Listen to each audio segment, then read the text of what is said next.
All right, let's talk about Spider-Man. Spider-Man Across the Spider-Verse writers Phil Lord and Christopher Miller push back against superhero fatigue theory, and the audiences in the theater cannot be sustained on Easter eggs and reveals. Oh my. While many have taken to arguing that big budget superhero films have begun to lose steam at the box office due to superhero fatigue, Spider-Man Across the Spider-Verse scribes Phil Lord and Christopher Miller have instead argued that the real culprit is the fact that studios have begun to care more about Easter eggs and reveals than providing audiences with a solid story. I mean, you're right. It's right. Like they need to provide solid stories. Like that's what's going to bring in this. Yeah, because I think Across the Spider-Verse did actually pretty good in the box office. I don't know. Lord and Miller weighed in on the ongoing superhero fatigue debate during an interview given to Rolling Stones that reflected Across the Spider-Verse's development process. Making note of the film's phenomenal success, according to film performance tracker, the numbers, Miles Morales' latest adventure has thus far pulled in four. That's not billion, right? That's 400,000. There we go. Yes, worldwide in the roughly 2 weeks since its release. The magazine's Brian Hyatt eventually asked the directional duo, there is, of course, talk of superhero fatigue out there too, but you've clearly evaded that. What's the secret there? To which Miller pushed back, I don't believe it's superhero fatigue. I believe it's a movie that feels like a movie I've seen a dozen times before. Fatigue. What's up, Charlie? DC copied Marvel because there's no more original ideas in Hollywood. Yeah, that you got me there. You got me there, Charlie. If you're using the same story structure and the same style and the same tone and the same vibe as movies and shows that have come before, it doesn't matter what genre it is, he explained. It's going to be boring to people. I agree. And the audience in the theater cannot be sustained on Easter eggs and reveals, added Lord, or even these big, crazy multiverse stakes. They only care about like the relationship between Rocket Raccoon and Groot. He's not wrong. But you don't make a movie about the relationship between Rocket Raccoon and Groot, though. That's you're missing the point. Like, we don't only care about the relationship between characters. That's a big part of it, but there also needs to be a plot. There needs to be sound writing. There needs to be a clear plot. There needs to be a clear good guy and bad guy. There needs to be clear growth. The forced ESG messaging and intersectional BS is what drove the audience away. Yeah, agreed. Like if you made a story for the sake of making a story and you made it good, audiences will come. It doesn't matter if it's a superhero story or just some dude who got teleported into a different alternate universe where people are rats. I don't know. I'm just making that up. Like, yeah, Easter eggs, like, for sure are not gonna, like, if the story writing is bad and you only have Easter eggs, that's not enough to hold an audience for more than 5 minutes. Turning the conversation back Across the Spider-Verse, specifically, Lord further detailed, and so this story is just so rooted in parents and kids and Miles and his family values. Those went out of style in 2016. Not really. More like 2020. Well, 2016. I'd say probably before then, but yeah. With the last movie, we showed it to some friends early on. They were like, you have to get to like all these multiple spider people as quickly as possible. That's the exciting thing, he recalled. And we were like, we don't think so, because the thing that everybody seems to enjoy is the quieter scenes with Miles and his mom and dad. They can't get enough of it. And I'm so glad we stayed true to what the audience was telling us. I mean, if that's what your audience is telling you, do what your audience is telling you. That's the thing. If the audience is telling you your movie sucks, find out why and fix it. Modern movies are like an empty pizza box. You open it and are disappointed. Yeah. I mean, the box can look really pretty, but if there's nothing in the box, it's still a disappointment. In turn, Hyatt noted how James Gunn gave a very similar answer about all this. So I think you're on the same page there, prompting Lord to praise. Yeah, he's so great at that. In the Guardians of the Galaxy trilogy, you feel like these misfits have found their family. The director elaborated, and that's what you're watching, and that's why these movies are beloved. That's it. That's some of it. Yeah. Strong family values are still popular. That's crazy. I was told that family values were no longer in and hip. Good guys versus bad guys. Good versus evil. That's outdated and not fun to watch. Says who? As referenced by Hyatt, the current co-head of DC Studios offered this very similar answer during an appearance on the June 13th episode of Smallville and Justice League Unlimited. Star Michael Robbins, I can never say his name, Inside of You with Michael Rosenbaum podcast. Asked by the former Lex Luthor actor if he thought there are too many superhero shows and movies gonna opinioned? Yeah. I do think there's too many, but I don't think but I don't think it's not. It's not. It's much less a problem of too many, he explained. And yes, we are not going to overextend ourselves at DC. We're going to be careful with the product that we put out and making sure everything is as good as it can possibly be. Really? That Flash movie didn't seem to do that.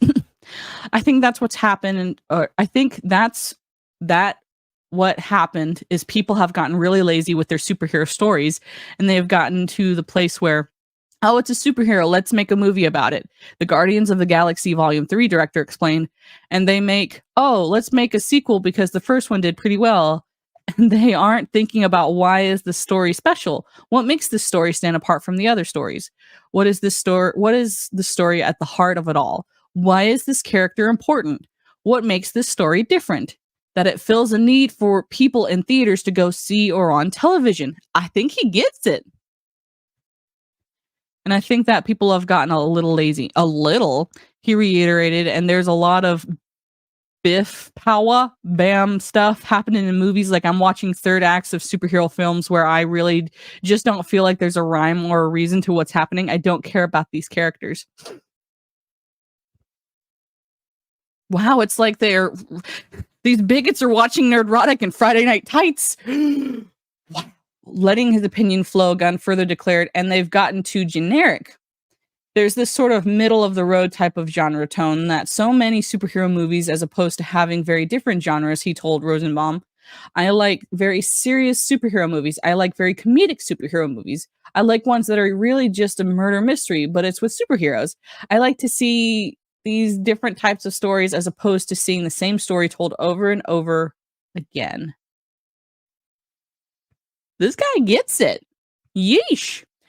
Addressing the idea of superhero fatigue, specifically, Gunn then asserted, then people say superhero fatigue. I think that you see now that it's not a real thing. People are fatigued with repetition. And I don't think it's really just superhero movies. I think you're seeing it happening now. It's spectacle films. Spectacle films in general. Agreed. But there's a lot of spectacle films made that they just have gotten really generic, he criticized. They've gotten boring and they aren't about characters and there's no emotion to them. There should be emotion in things no matter. That should always be there.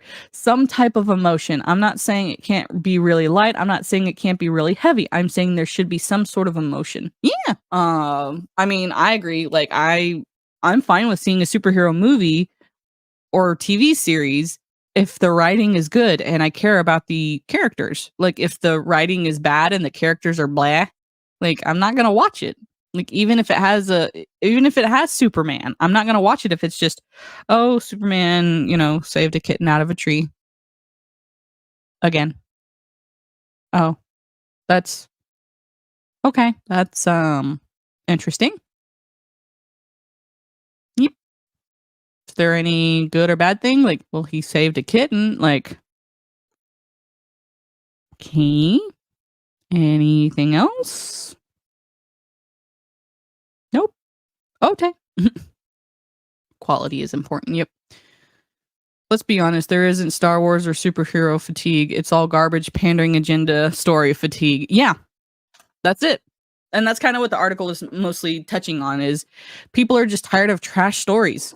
People are tired of like, oh, member berries, like the jangling of the keys. Like, these aren't great keys, but jangling of the keys, like, oh look, remember him, remember that person. Oh, we're gonna have Batman in this Flash movie. Oh, we're gonna have, you know, super somebody in this movie. Oh look, it's gonna be, we've got, you know, a cameo of Deadpool or X-Men, or we've got cameos. Oh, looky there.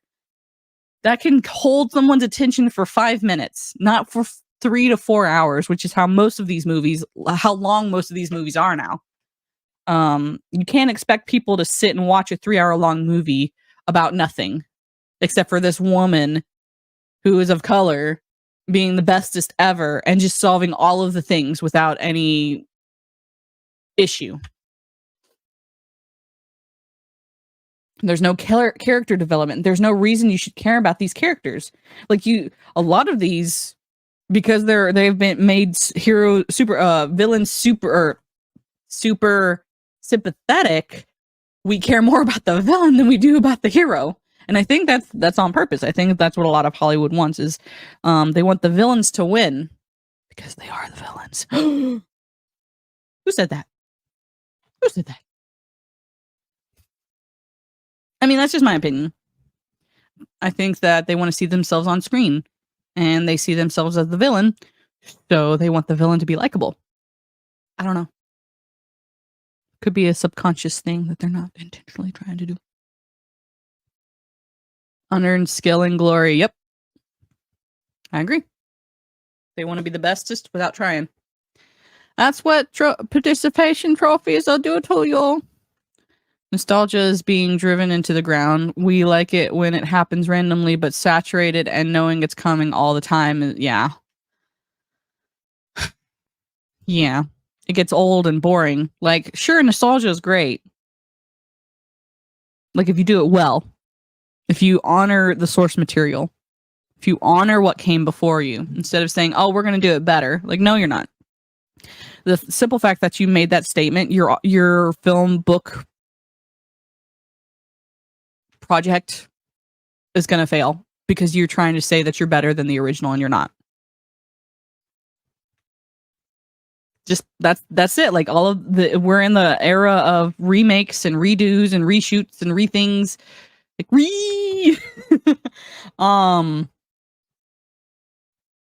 these people are like, I can write the book that Tolkien never wrote. He didn't write it because it wasn't supposed to be written. Nope. The Star Wars IP, EU, still alive and thriving. Enough EU material out there to last forever. Maybe not forever, but a really long time. Like video games, like not even the new video games, old video games. Like I've said this multiple times. I play like Star Wars: The Old Republic. It's an EA franchise. Might be moving over to somewhere else. It's a great game. Is it canon? No, because Disney. But it's great. Like it's got great stories. It's also got the representation that people keep saying that they want, but it's done well. Great character building, great character development. Like it's a great MMORPG. Yeah, them member berries rotted. And I think they're finally smelling it. We've been smelling it for a while. Them berries been rancid. Can't even make wine out of it anymore. The vinegar's gone bad. Well, when one thing good happens to one movie, the writers think everything needs to be that. Before it would be generic knockoffs, but now legitimate franchises are copying tropes. Yeah. Guardians of the Galaxy. It did so well. They're like, okay, every other movie is now going to be Guardians of the Galaxy with a different coat of paint. It's going to be funny. It's going to be witty. It's going to be jokes. No seriousness. They completely destroyed Thor's character. Like, sure, I didn't mind like some of Thor's wittiness, like sprinkled in there, but like He's a joke. He's an absolute joke now.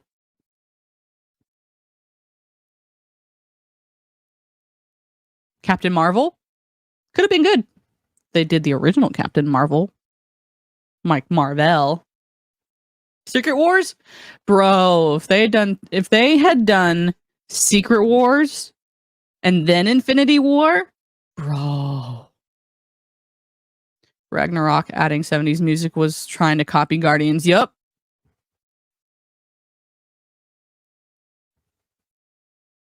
Now, don't get me wrong. I liked certain parts of Ragnarok. I'll be honest. I liked certain parts of it. I liked the serious undertone parts where Thor and Loki were talking to Odin, and Odin's like, I'm sorry, I've failed you. I've messed up as a father, and realizing his mistakes. And then Loki and Thor working together. I liked that aspect of it. I liked Hera, like, as a villain. She was pretty good. She's like, I'm getting revenge because I was wronged. She was a strong villain, but she was defeated.